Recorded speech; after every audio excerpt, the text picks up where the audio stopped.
कहते हैं कि जब दुर्योधन ने श्री कृष्ण पुत्र साम को बंदी बना लिया था तो बलराम ने अपने हल से ही हस्तिनापुर की धरती को हिलाकर चेताया था कि यदि समझौता नहीं किया तो उनकी नगरी को उखाड़कर फेंक दूंगा।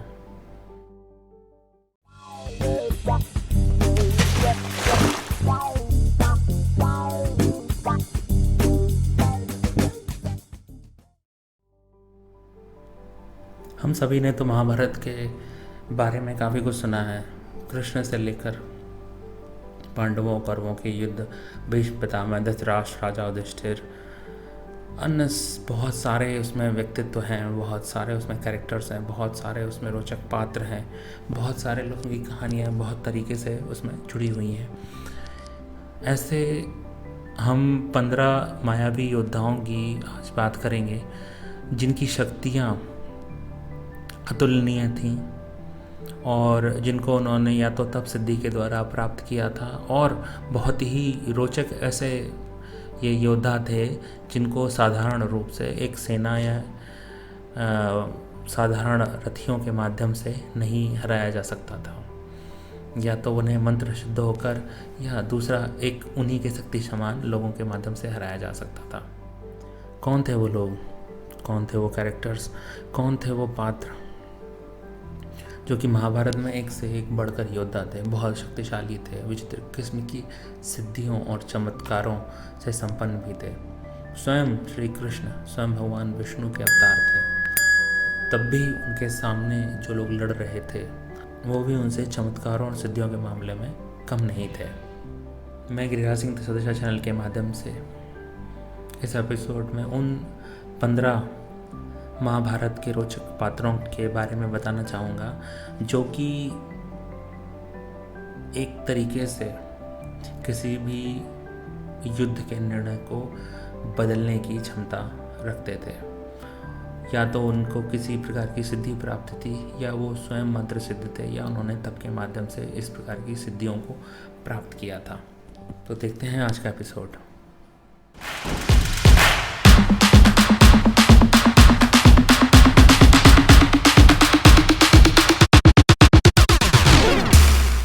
नंबर 1, सहदेव।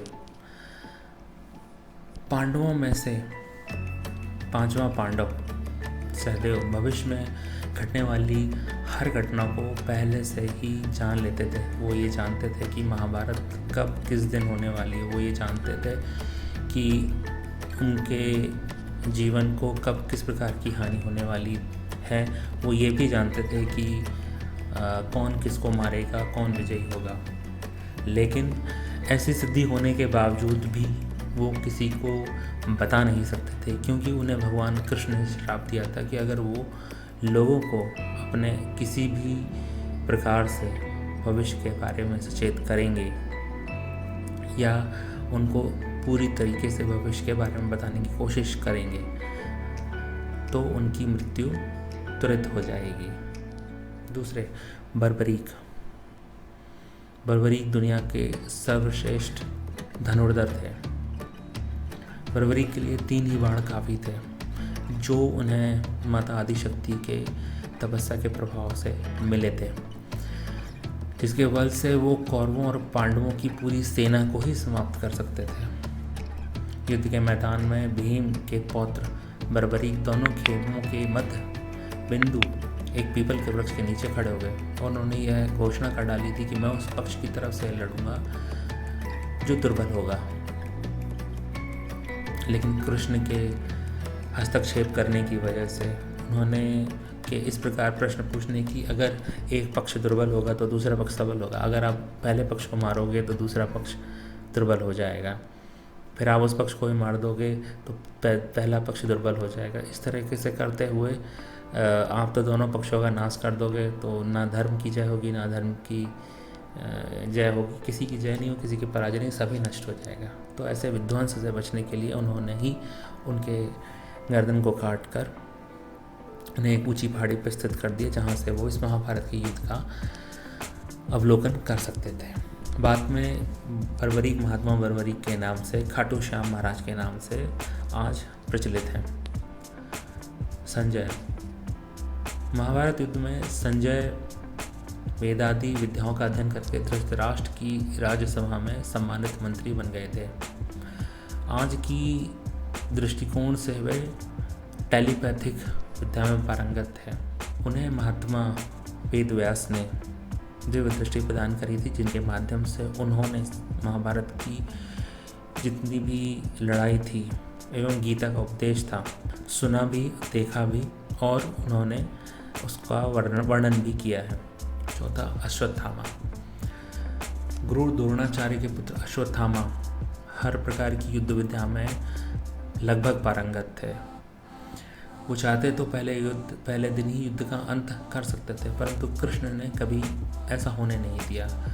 कृष्ण ये भी जानते थे कि पिता और पुत्र की जोड़ी मिलकर युद्ध को समाप्त कर सकती थी, परंतु उन्होंने मति भ्रम के माध्यम से दोनों पिता और पुत्रों को एक जगह एक स्थान पर ना खड़े होने के ना रहने के लिए विवश कर दिया।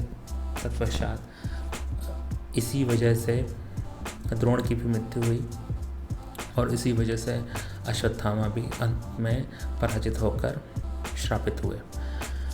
कर्ण, अंगराज कर्ण या सूतपुत्र कर्ण सूर्यपुत्र कहे गए थे। यद्यपि वो एक पांडव थे, फिर भी उन्होंने कौरवों का साथ दिया। दुर्योधन के वो अभिन्न मित्र थे।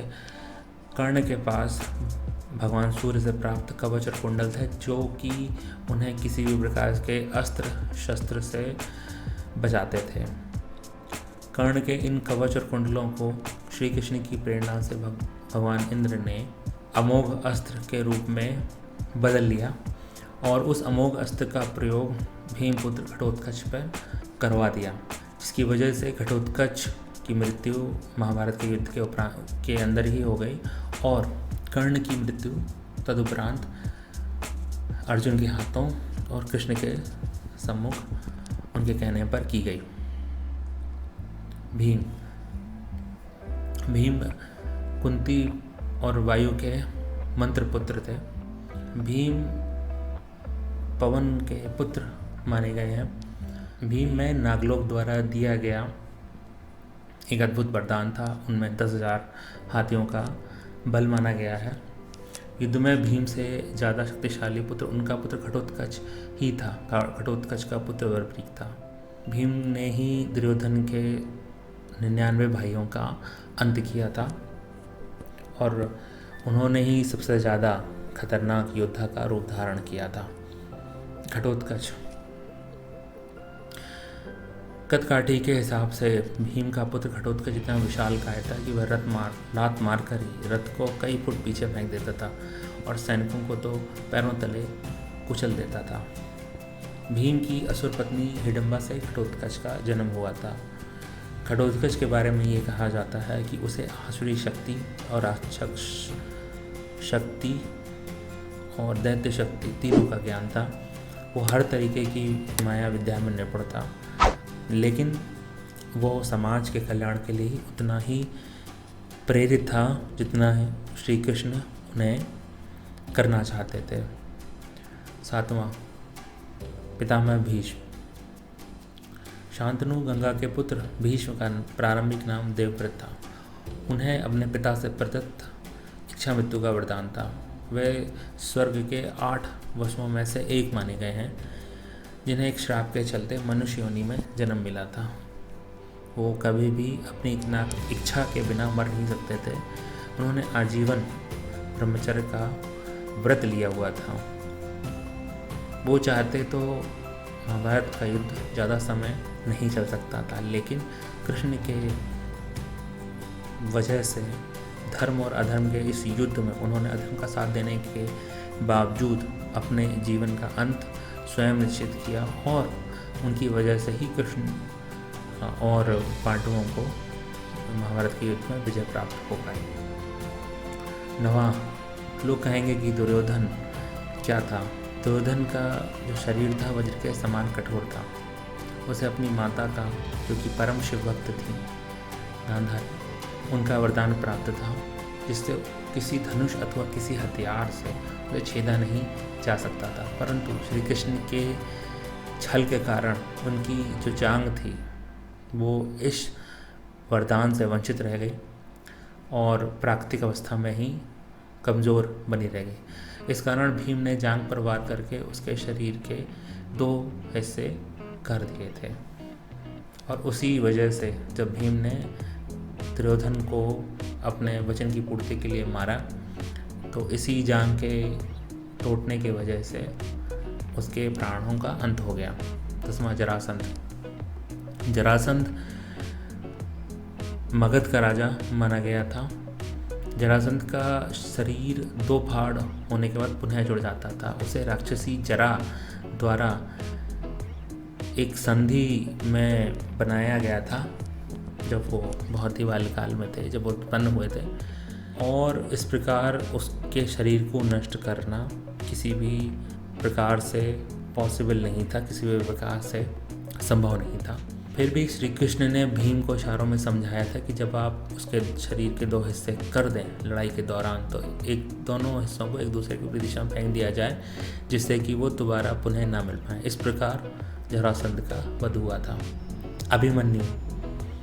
अभिमन्यु ने अपनी माता सुभद्रा की कोख में रहकर ही संपूर्ण अस्त्र विद्या और युद्ध कलाओं का ज्ञान प्राप्त कर लिया था। माता के घर में रहकर उसने चक्रव्यूह को भेदना सीखा था, लेकिन वो चक्रव्यूह को तोड़ना नहीं सीख पाया, क्योंकि जब उसे शिक्षा दी जा रही थी तब उसकी माँ सो गई थी। बलराम सबसे शक्तिशाली व्यक्ति थे। यदि वे महाभारत के युद्ध में शामिल होते तो उन्हें सेना की आवश्यकता ही नहीं रहती। दरअसल बलराम का संबंध दोनों ही पक्ष से घनिष्ठ था। बलवानों में श्रेष्ठ होने के कारण उन्हें बलभद्र भी कहा जाता था। कहते हैं कि जब दुर्योधन ने श्री कृष्ण पुत्र साम को बंदी बना लिया था, तो बलराम ने अपने हल से ही हस्तिनापुर की धरती को हिलाकर चेताया था कि यदि समझौता नहीं किया तो उनकी नगरी को उखाड़कर फेंक दूंगा। दुर्योधन अपने गुरु बलराम के इस प्रकार के पराक्रम से बहुत ही डर गया था। 13वां इरावान। ये बात सुनने में अजीब लगती है कि इस युद्ध के लिए अर्जुन के बेटे इरावान की बलि दी गई थी। बलि देने से पहले उसकी अंतिम इच्छा थी कि वह मरने से पहले शादी कर ले, लेकिन इस शादी के लिए कोई भी लड़की तैयार नहीं थी, क्योंकि शादी के तुरंत बाद ही उसके पति को मरना था। इस स्थिति में भगवान कृष्ण ने मोहिनी का रूप लिया और इरावान से न केवल शादी की, बल्कि एक पत्नी की तरह उसे विदा करते हुए रोए भी। यही इरावान आज देश भर के किन्नरों का देवता है। 14 एकलव्य। एकलव्य का नाम तो सभी ने सुना होगा।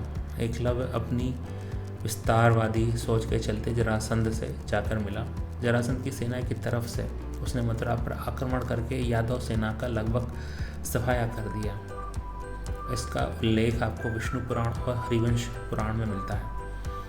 कहते हैं कि महाभारत युद्ध के पहले श्री कृष्ण ने एकलव्य को भी युद्ध करके निपटा दिया था, अन्यथा वह महाभारत में अपनी अचूक लक्ष्य भेदन शक्ति की वजह से महाकोहराम मचा देता।